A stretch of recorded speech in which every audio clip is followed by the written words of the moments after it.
And మీ అందరి కోసం a very very special పర్సన్ని కూడా పురుషోత్తముడు టీమ్ మీ ముందుకు తీసుకొస్తుంది.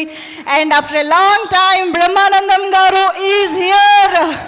మనందరినీ పలకరించడానికి ఈరోజు ఈ ప్రీ రిలీజ్ ఈవెంట్కి విచ్చేసిన హాస్య బ్రహ్మానందం గారికి సాదరంగా ఆహ్వానం పలుకుతూ ఉన్నాము. Heartiest welcome to you Brahmanandam గారు. ప్రపంచవ్యాప్తంగా ఉన్న ఎంతోమంది తెలుగు ప్రేక్షకుల చిరునవ్వులకి కారణమైనటువంటి బ్రహ్మానందం గారికి సాదరంగా వేదికపైకి ఆహ్వానం పలికేస్తూ ఉన్నాము. Ram Bhimana garu, director of this film, bouquet అందించవలసిందిగా రిక్వెస్ట్ చేస్తున్నాము. Brahmanandam garu, hearty welcome to you sir. Very very happy to see you. కల్కిలో ఈ మధ్యనే మనం చూసాము, అంత మంచి క్యాన్వాస్ ఉన్న సినిమాలో బ్రహ్మానందం గారిని చూడడం మనకి ఎంత ఆనందంగా అనిపించిందో మాటల్లో చెప్పలేము. అలాగే పురుషోత్తముడులో మనందరం రిలేట్ అయ్యే డైలాగ్స్తో మరోసారి బ్రహ్మానందం గారు మన ముందుకు వస్తూ ఉన్నారు. So sir, thank you so much for coming here sir. So మీ మాటలు. ముందుగా పాత్రికేయ మిత్రులకి, ఎలక్ట్రానిక్ మీడియా వాళ్ళకి నా క్షమాపణ చెప్తున్నాను. ఎందుకంటే నా తప్పు కాదు ఇది. 11 గంటలకే రమ్మన్నాడు. నేను 11 గంటల నుంచి ఫోన్ చేస్తున్నాను, ఎప్పుడు రమ్మంటారు.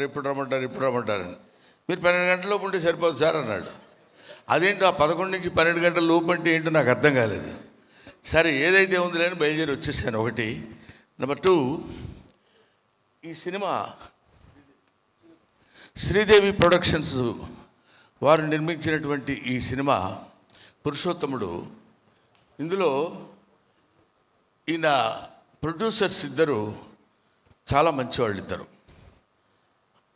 వాళ్ళు మీకు ఎలా తెలిసిందంటే ప్రొడ్యూస్ చేయకముందు తెలియదు. ప్రొడ్యూస్ చేయడానికి, ప్రొడక్షన్లో యాక్ట్ చేయడానికి వెళ్ళినప్పుడు తెలిసింది, ఓహో వీళ్ళు చాలా very good people and very prompt and genuine people అని. ఆ తర్వాత ముఖ్యంగా ఈ సినిమాలో నేను యాక్ట్ చేయడానికి రీజన్ ఏంటంటే, నా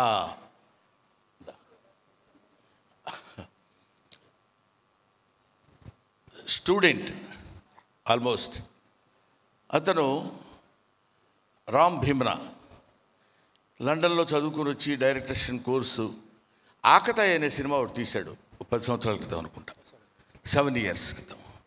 ఆ సినిమాలో నేను యాక్ట్ చేశాను. అప్పుడు చెప్పాడు, గురుగారు మీరు నేను తీసే ప్రతి సినిమాలో మీరు ఉండాలండి అని. అలాగేనండి అన్న. ఈ సినిమాలో అదిరిపోయే క్యారెక్టర్ ఏదైనా ఇస్తాడేమో అనుకున్నా. నేను అదిరిపోయాను తప్ప అతనేం పెద్ద అదరగొట్టల. అంటే భయంకరమైంది, అసలు టోటల్గా అడుగు పెట్టిన దగ్గర నుంచి గుండె పగిలిపోయేటట్టు నవ్వుతారని ఎక్స్పెక్ట్ చేశాను. కానీ నాకు ఇచ్చిన కొన్ని సీన్స్ అయినా సరే ఒక అద్భుతమైన రేంజ్లో తీశాడు. తీసి ఒక సీన్ మాత్రం నేను గ్యారంటీగా చెప్పగలను సార్, రేపు చూడండి థియేటర్లో అన్నాడు. ఏమైనా ఆ హోప్, ఆ confidence is necessary for the director, for the producer, for everybody, for the artist also. అంతే కదా, మనకి ఆ కాన్ఫిడెన్స్తోనే మనం బ్యూటిఫుల్గా యాక్ట్ చేయగలం. ఆ కాన్ఫిడెన్స్తోనే మనం బ్యూటిఫుల్గా సినిమా తీయగలం. ఆ కాన్ఫిడెన్స్తోనే చాలా బాగా యాంకరింగ్ చేయగలదు. అవును కదా, ఎవరైనా కాన్ఫిడెన్స్ అనేది మెయిన్, చాలా ముఖ్యమైనటువంటి విషయం. సో ఈ సినిమా నేను కొన్ని పార్ట్స్ చూశాను. చాలా, అంటే ఒక మాటలో చెప్పాలంటే చాలా బాగుంది సినిమా. నా జీవితంలో నేను చేసుకున్న అదృష్టం ఏంటంటే రాజా రవీంద్ర గారితో కలిసి యాక్ట్ చేయడం. మోతం తెలిసిపోయిందా? సో ఆయన కాంబినేషన్లోనే 3 scenes నాకు. ఇలాగా సరదాగా అందరం హ్యాపీగా నవ్వుతూ సరదాగా తీసుకున్నటువంటి సినిమా పురుషోత్తముడు. ఇందులో ఇతనికి ఉన్నటువంటి దాన్ని ఏమంటారు, మైథలాజికల్ బ్యాక్గ్రౌండ్ తెలిసినట్టు ఈ సినిమాలో చాలా అందంగా చూపిస్తూ, ఒకవైపు ప్రకాష్ రాజ్, ఒకవైపు రమ్యకృష్ణ గారు, ఇంకా అతిరథ మహారాజు మురళీ శర్మ గారు, వీళ్ళందరూ కలిసి ఏకదాటిన భుజం మీద వేసుకుని ఒక అద్భుతమైనటువంటి సినిమా నిర్మించారు. దీనికి ఈ సినిమా డెఫినెట్గా సక్సెస్ అయితే మంచి ప్రొడ్యూసర్స్ ముందుకొచ్చి మళ్ళీ 4 సినిమాలు తీస్తారు. మన ఇండస్ట్రీ 10 కాలాల పాటు హ్యాపీగా చాలామంది పనిచేసుకుంటారు, చాలామందికి వర్క్ దొరుకుద్ది. కాబట్టి ప్రతి వాళ్ళు ఏదైనా ఎనీ 24 క్రాఫ్ట్స్లో ఏదైనా సరే మనం తీసుకున్న జాబు మనకి సాటిస్ఫాక్షన్ ఇచ్చే విధంగా మనం దాన్ని ఏమంటారు, we are being paid for that. మనకి డబ్బు ఇచ్చి చేయించుకుంటున్నారు కాబట్టి దాన్ని మనం సక్రమంగా నెరవేరిస్తే 10 కాలాల పాటు ఫిలిం ఇండస్ట్రీ బాగుంటుంది, 10 మంది డైరెక్టర్లు వస్తారు, 24 క్రాఫ్ట్స్ కళకళలాడుతూ ఉంటుంది, అంతా బాగుంటుంది అనేటువంటి అభిప్రాయంతో చెప్తూ ఈ సినిమాలో హీరో హీరోయిన్లుగా చేసిన వాళ్ళు ఇద్దరు ఉన్నారు. హీరోయిన్ వచ్చిందా? ఐసి వాళ్ళిద్దరు చాలా, అంటే నేను 1 or 2 సీన్స్లో చేశాను వాళ్ళతోటి. చాలా బాగా యాక్ట్ చేశారు ఇద్దరు.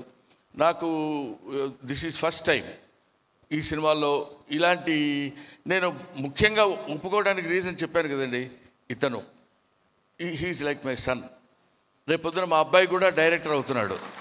మా అబ్బాయి డైరెక్టర్ అవుతున్నప్పుడు మీలాంటి వాళ్ళు రావాలి సార్ అని ఎవరన్నా అడిగితే నో నేను రానని అనకూడదు. వీళ్ళ భవిష్యత్తు కోసం మేము ఉపయోగపడాలి, మా భవిష్యత్తు కోసం వాళ్ళు ఉపయోగపడాలి. ఇది they are all interdependent, they are not independent. ఎవరికి వాళ్ళు స్వతంత్రం చేసేది కాదు, ఒకళ్ళ మీద ఒకళ్ళు ఆధారపడి ఉండేటువంటి ఇండస్ట్రీ. కాబట్టి ఇలాంటి వాళ్ళు కుర్రాళ్ళు అలా పైకి రావాలి, బ్రహ్మాండంగా సక్సెస్ అవ్వాలని మనస్ఫూర్తిగా నేను కోరుకుంటూ, ముఖ్యంగా ఇలాంటి సినిమాలకి నేను అటెండ్ అవ్వడం రావడానికి రీజన్ ఏంటంటే, నా వంతు నేను చేయగలిగింది మీరు తప్పకుండా రావాలి సార్, మీరు వస్తే బాగుంటుంది సార్ అంటే, నిజంగానే నేను వస్తే బాగుంటుందేమో నమ్మకంతో వచ్చి ఇక్కడికి వచ్చాను. Thank you very much my dear. ఆ తర్వాత నిజంగానే పని ఉంది నాకు, ఏదో పని ఉండి వెళ్ళిపోవడానికి ఏదో రీజన్స్ చెప్తుంటాం కదా జనరల్గా, అది కాదు. ఇతనికి మెసేజ్ కూడా చూపించాను. జాయ్ అలుకాస్ అని, అది గ్యాస్ ఆఫ్ ఫాస్ట్ వాళ్ళది ఏదో చిన్న షూట్ ఉంది. ఇతను వచ్చి పిలిచినప్పుడు అట్ ఎనీ టైం దీనికి అటెండ్ అయ్యి వెళ్ళాలనేటువంటి అభిప్రాయంతో వచ్చాను. I wish all the best my dear. I wish all the best to the entire team. It is going to become super duper hit of this year. Thank you very much, Amma. Thank you. Thank you so much sir. నిజంగా ఇవాళ మీ బ్లెస్సింగ్స్తో ఈ pre release event start అవ్వడం అనేది నిజంగా team అందరికీ, మా అందరికీ కూడా అదృష్టం అని చెప్పాలి. Thank you so very much.